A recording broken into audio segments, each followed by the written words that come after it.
साथियों, हम 7वें अध्याय तक की कथा सुन चुके हैं। अब आज 8वें अध्याय की कथा सुनेंगे। 8वें अध्याय में बताया गया है कि किस तरह राजा दशरथ को पुत्र के लिए हमेशा शोक रहता था। उनके कोई पुत्र नहीं था, इसलिए वे हमेशा दुखी रहते थे। इसलिए उन्होंने निर्णय किया कि पुत्र प्राप्ति के लिए वे अश्वमेध यज्ञ करेंगे, जिससे उनके सारे पाप नष्ट हो जाएंगे और उन्हें पुत्र रत्न की प्राप्ति होगी। इसके लिए उन्होंने सारे मंत्रियों और कुलगुरु को बुलाया। सभी ने उनके इस प्रस्ताव का अनुमोदन किया और अश्वमेध यज्ञ की तैयारी होने लग गई। तो चलिए 8वें अध्याय का पाठ करते हैं। श्री सीतारामचंद्राभ्याम नमः। श्रीमद् वाल्मीकि रामायणम बालकांडम अष्टमः सर्गः। राजा का पुत्र के लिए अश्वमेध यज्ञ करने का प्रस्ताव और मंत्रियों तथा ब्राह्मणों द्वारा उसका अनुमोदन। संपूर्ण धर्मों को जानने वाले महात्मा राजा दशरथ ऐसे प्रभावशाली होते हुए भी पुत्र के लिए सदा चिंतित रहते थे। उनके वंश को चलाने वाला कोई पुत्र नहीं था। उसके लिए चिंता करते करते एक दिन उन महामनस्वी नरेश के मन में यह विचार हुआ कि मैं पुत्र प्राप्ति के लिए अश्वमेध यज्ञ का अनुष्ठान क्यों न करूं।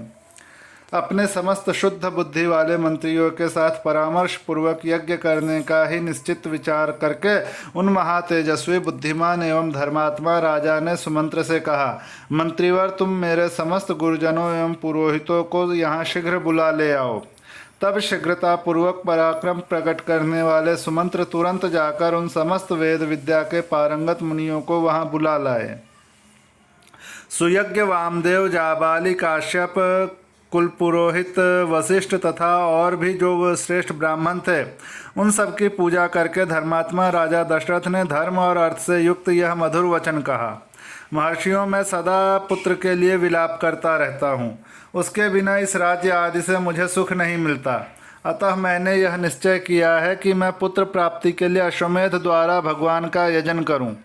मेरी इच्छा है कि शास्त्रोक्त विधि से इस यज्ञ का अनुष्ठान करूं। अतः किस प्रकार मुझे मेरी मनोवांछित वस्तु प्राप्त होगी, इसका विचार आप लोग यहाँ करें।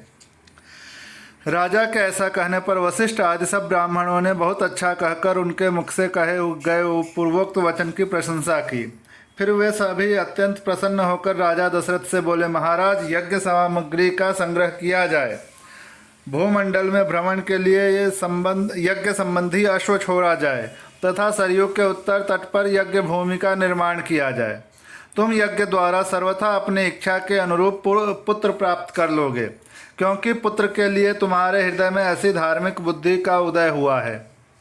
ब्राह्मणों का यह कथन सुनकर राजा बहुत संतुष्ट हुए।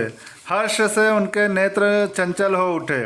वे अपने मंत्रियों से बोले, गुरुजनों की आज्ञा के अनुसार यज्ञ की सामग्री यहाँ एकत्र की जाए। शक्तिशाली वीरों के संरक्षण में उपाध्याय सहित अश्व को छोड़ा जाए। सरयू के उत्तर तट पर यज्ञ भूमि का निर्माण हो। शास्त्रोक्त विधि के अनुसार क्रमशः शांतिपूर्वक विस्तार किया जाए, जिससे विघ्नों का निवारण हो।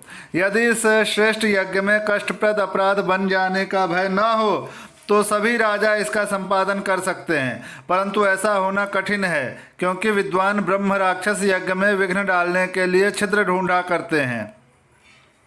विधिहीन यज्ञ का अनुष्ठान करने वाला यजमान तत्काल नष्ट हो जाता है।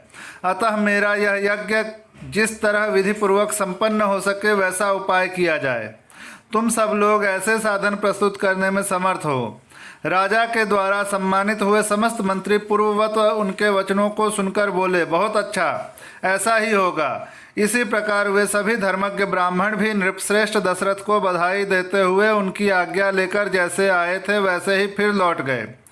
उन ब्राह्मणों को विदा करके राजा ने मंत्रियों से कहा, पुरोहितों के उपदेश के अनुसार इस यज्ञ को विधिवत पूर्ण करना चाहिए।